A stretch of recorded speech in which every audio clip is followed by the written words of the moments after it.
오늘은 참포도나무와 가지의 비유라는 제목으로 나누고자 합니다. 이 비유는 요한복음 13장에서부터 그 17장까지 계속되는 고난주간 그 목요일 밤에 주어진 그 다락방 강화의 일부입니다. 그러니까 예수님이 육신적으로는 제자들과 떨어지게 될 것이지만은 영적으로는 하나님의 연합된 유기체임을 지금 보여주는 비유예요. 그러니까 당시 그 예수님의 제자들뿐만 아니라 오늘날에 있어서도 예수님과 영적으로 연합을 이루고 있는 성도들의 상태를 보여주는 아주 매우 중요한 가르침입니다. 내용을 단락으로 구분해 보면은 1절과 2절은 포도나무와 가지의 그 비유의 내용입니다. 3절에서부터 6절까지는 그리스도와의 연합 그 여부를 결정되는 열매 맺는 삶, 그걸 보여주는 거라면 7절, 8절은 그리스도와 연합한 성도들에게 주어지는 축복의 내용이에요.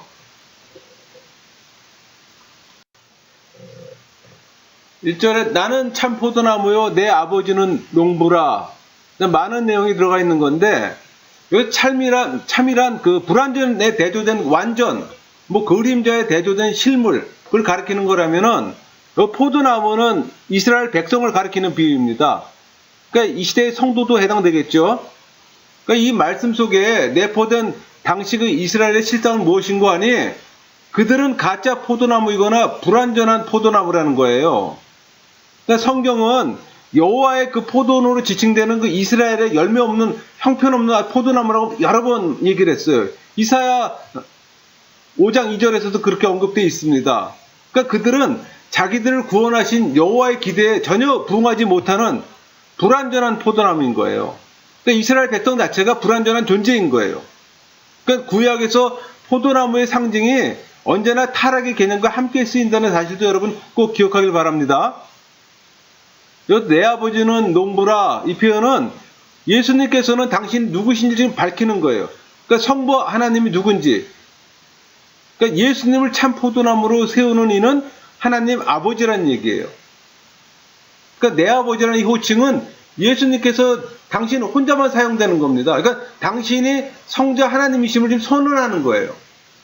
그러니까 농부는 소유자이면서 동시에 관리자라는 의미도 포함되어 있습니다. 그러니까 농부는 참 포도나무이신 그 예수님과 연합한 가지들, 그러니까 성도들을 더 나은 축복으로 인도하고 또 예수님을 거부하는 사람들은 가차없이 심판하시는 분이에요, 이 농부는. 그러니까 포도나무와 그 가지들을 세밀히 관리하는 분으로 묘사되어 있습니다.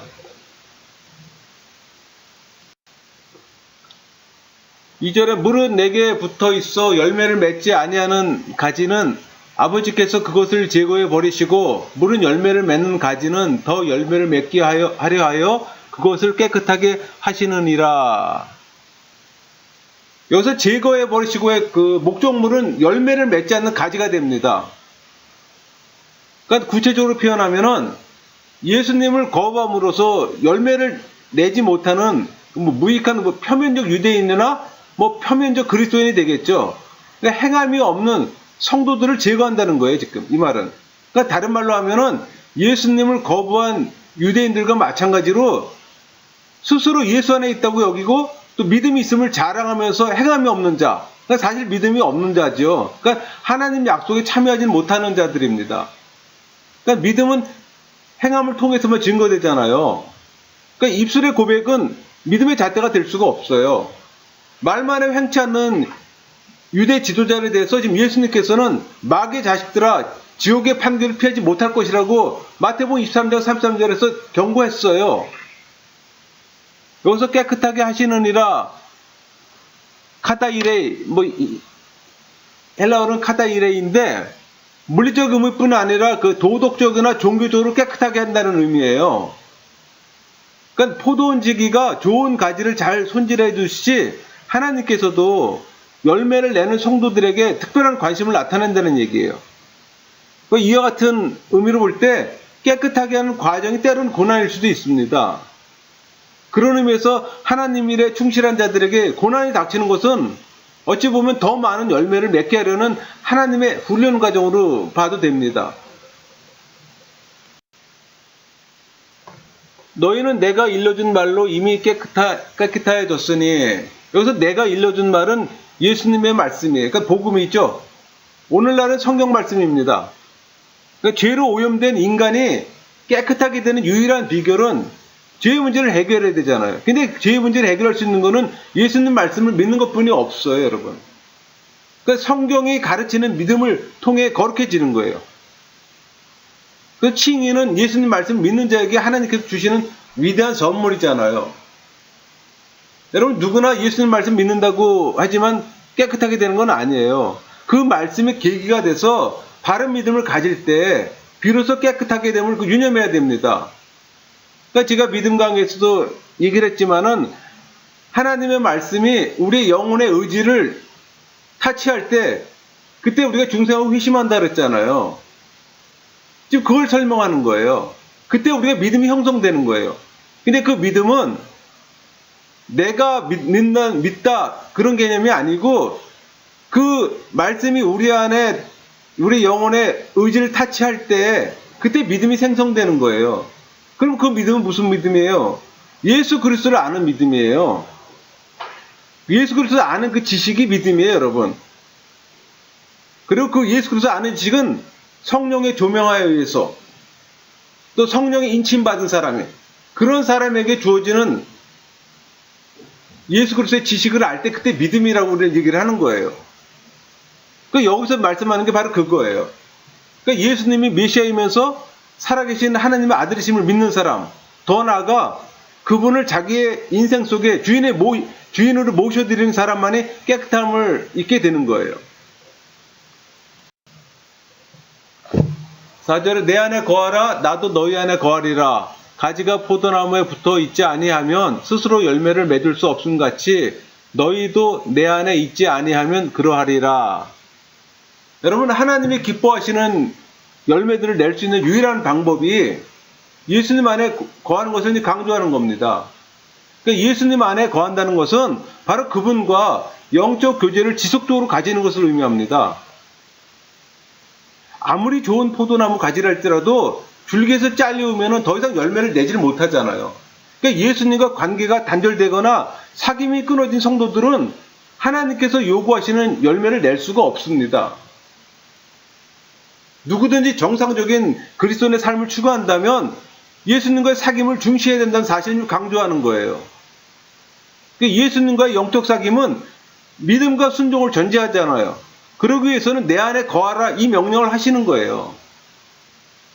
믿음과 순종이 불완전하거나 없는 사람은 예수님과 진실한 사귐을 사실 갖기가 어렵습니다. 불가능합니다. 그러니까 예수님과 사귐 있는 사람들은 그들의 생활이 그걸 증거합니다. 그들이 말을 안 해도 그들의 삶에서 그게 나타나는 거예요. 그러니까 그들의 생각이나 말, 행위들이 예수님을 닮아가기 때문에 그래요. 그러니까 예수님과 진지하고 친밀한 사귐 있는 사람들은 누가 봐도 그런 변화를 느낄 수가 있어요. 근데 이런 사람은 모든 일에 예수님을 본받고자 힘쓰고 또 언제든지 예수님과 함께하기를 즐거워하잖아요. 세상 것에 마음 빼앗기지 않고 그냥 하나님의 말씀 보기에 즐거워하잖아요. 말씀만 보는 것도 듣고 말씀 듣는 것만 해도 즐거운 거예요.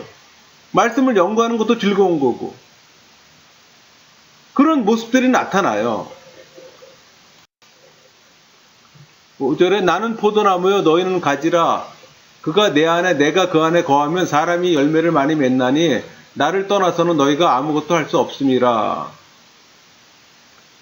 여러분, 그리스도와의 연합은 풍성한 열매를 맺는다는 사실을 지금 말하는 겁니다. 그 열매는 행위의 열매를 의미합니다. 우리 갈라디아서 5장 22절 23절에서 나오잖아요. 성령의 9가지 열매. 그 열매를 얘기를 하는 거예요. 지금 여기 그 15장 이 비유에서 나오는 열매는 이 성령의 열매를 의미합니다. 여러분, 성도의 능력의 근원이 어디입니까? 예수님이에요. 그래서 여기서 나를 떠나서는 내가 없이란 뜻이에요. 나 없이는 줄기에서 단절된 포도나무 가지는 밖에 던져서 말라버려지게 된다는 거예요. 그게 예수님이 없는 사람들의 영적 상태를 얘기합니다. 여러분 그 하나님 말씀 멀리하는 분들 영적으로 피폐되어 있어요.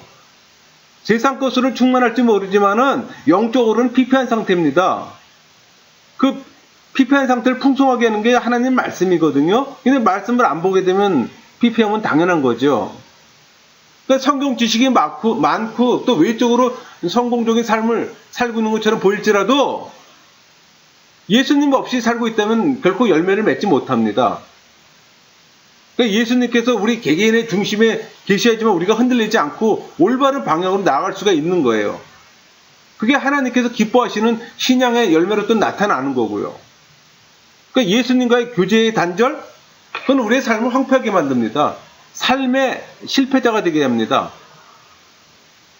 그러니까 성도는 예수님을 온전히 영접함으로써 하나님의 주권과 섭리를 자기 안에 두게 해야 됩니다. 하나님의 주권과 섭리를 인정할 줄 알아야 되는 거예요. 그걸 항상 인식하고 있어야 되는 거예요. 그러니까 성령께서 내 안에 들어오셔서 그 성령의 내주하심이잖아요.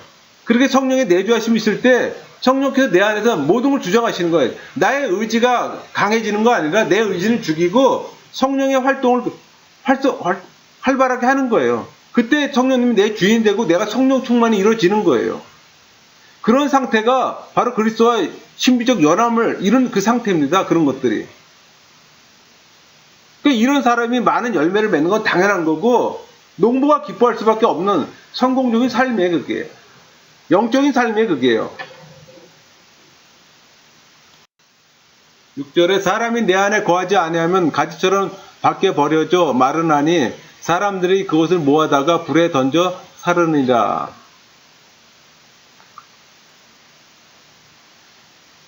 이 6절은 그 예수님 안에 거하지 않는 자들에게 임하게 될 불행한 운명에 대한 그 심각한 경고입니다. 그러니까 예수님 없이도 자신의 힘으로 무엇이든지 할 수 있다고 생각하는 사람들 있잖아요. 자만심 있는 사람. 패망의 지름길이죠. 그걸 지금 농부의 행동으로 지금 비유를 들어서 설득력 있게 교훈하고 있는 거예요, 여러분, 이 말은. 그러니까 이 말씀은 사람이 도덕적으로 바르게 살았는지 여부를 떠나서 가장 중요한 것은 종교인인지 신앙인인지 심판의 유일한 관건임을 알게 한다는 얘기예요. 그러니까 예수님의 속죄는 모든 사람을 위해서 구원의 문을 열어놨습니다. 근데 예수님을 거부한 이들은 어느 한 사람도 이 은혜에 참여할 수가 없어요. 우리를 은혜 안에 그 인도해준 하나님 선물을 받게 하는 것은 어떤 우리의 도덕성이나 뭐 혈통의 순수성이나 뭐 민족의 우수성 그런 거 아니잖아요. 오직 예수 안에 거하는 것, 즉 예수에 대한 믿음뿐이에요. 그러니까 우리를 은혜 안으로 인도해 하나님 선물을 받게 하는 것은 온전히 하나님 은혜라는 얘기예요. 여기서 밖에 버려져 이 표현은 예수 안에서 거하지 않은 자들, 그러니까 자신의 의지와 상관없이 강제로 쫓겨나는 상황을 얘기를 합니다.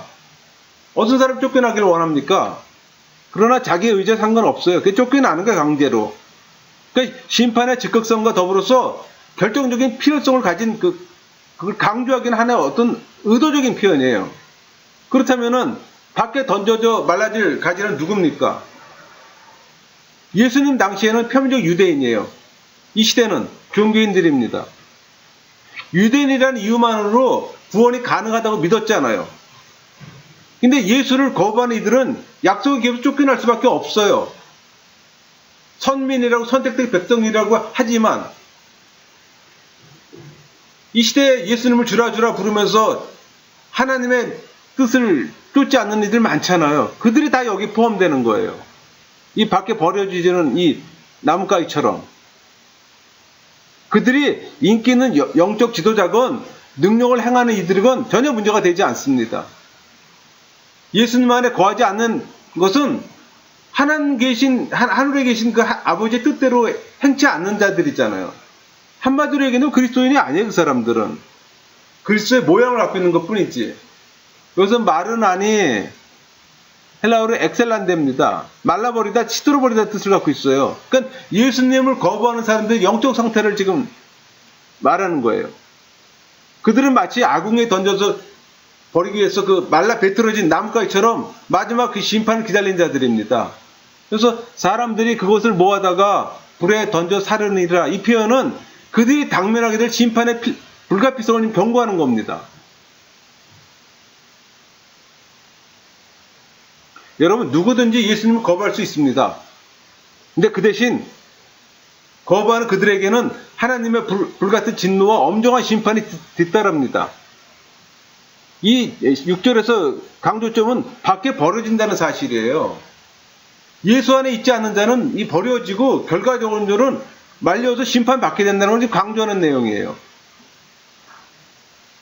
그리고 이 불에 태워져 버리는 기준은 말라져 있는 여부를 보는 것이 아니라 열매의 유무에 지금 결정된다는 거예요. 열매 없으면 이렇게 밖에 버려진다는 얘기예요.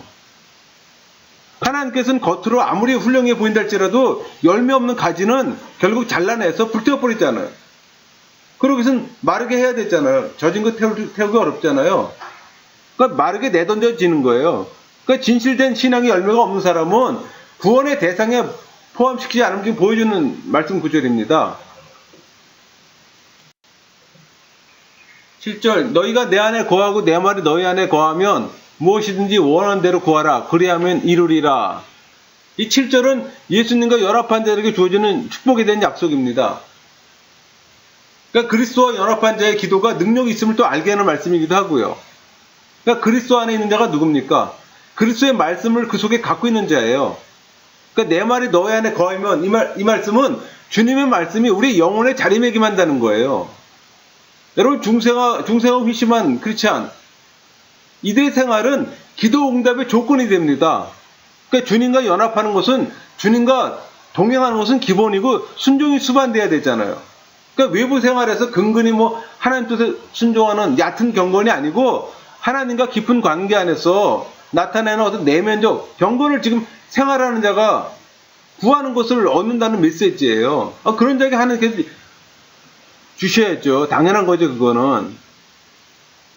그러니까 7절은 말씀이신 예수님께서 그 가운데 거하는 사람들이 무엇인지 원하는 걸 구하도록 허락받았고 또 하나님께서 그것을 이루어 주실 거라는 그 약속 또한 받았음을 보여주는 말씀이에요.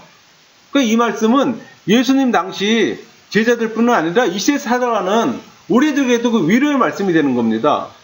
그러니까 예수님께서 승천해도 우리들이 예수님 안에 거하고 말씀을 마음에 간직할 때 예수님과 교제할 수 있으면 또 기도 응답을 확신할 수 있기 때문이에요.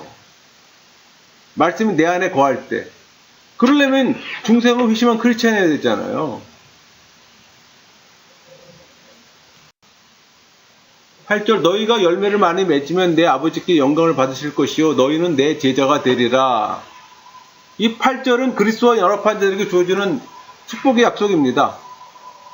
그러니까 실과나무가 열매를 맺지 못하면 어떻게 해요? 찍어버릴 수밖에 없잖아요. 실과나무를 심는 사람은 목재를 쓰려고 심는 게 아니잖아요. 열매를 따 먹으려고 심는 거잖아요. 근데 열매를 맺지 못하는 나무를 어떻게 찍어버려야죠. 그렇다면 그걸 사람으로 예를 들어보면 열매를 맺지 못하는 신자는 어떡합니까? 나무가 찍어버려야 되잖아요. 그런 위치에 있는 거란 말이에요. 그럼 신자의 열매는 뭐예요? 성령의 열매라고 그랬잖아요. 성령의 열매를 내야 되는 거예요. 그러니까 개역 성경은 이 8절의 이 본문을 어순을 좀 바꿨습니다. 그러므로서 그 원문의 의미에 좀 충실하지 못한 점이 있어요. 이 원문 번역을 보면은 하단에 해놨습니다. 너희가 열매를 많이 맺고 나의 제자인 것을 입증되면 내 아버지께서 영광을 받으신다. 그러니까 한글 번역으로 개역개정에서는 열매를 많이 맺는 하나의 조건으로 두 개의 결과를 초래합니다. 하나님께 영광을 받고 그리스도의 제자가 된다는 두 개의 결과를 초래하는데 원문은 그렇지가 않아요. 원문은 두 개의 단기별 조건입니다. 그러니까 너희가 열매를 많이 맺고 나의 제자인 것이 입증되면 두 개의 조건 갖고서 하나님의 영광이 돌려지는 하나의 결과를 초래하는 거예요. 그러니까는 요걸 좀 바꿔놓음으로 인해서 어감이 달라지잖아요. 우리는 열매를 많이 맺으면은 하나님께 영광이 되는 거고 하나님 제자가 된다고 그렇게 생각을 했는데 지금 여기는 원문은 그렇지 않잖아요. 내가 열매도 많이 맺고 또 제자의 삶을 살 때 그것이 입증되면 그때 하나님께 영광 받으신다는 거잖아요. 그러니까 이 8절은 예수님 안에서 제자가 되어 많은 열매를 맺어야 하는 그 필요성과 당위성을 좀 강조하는 구절입니다.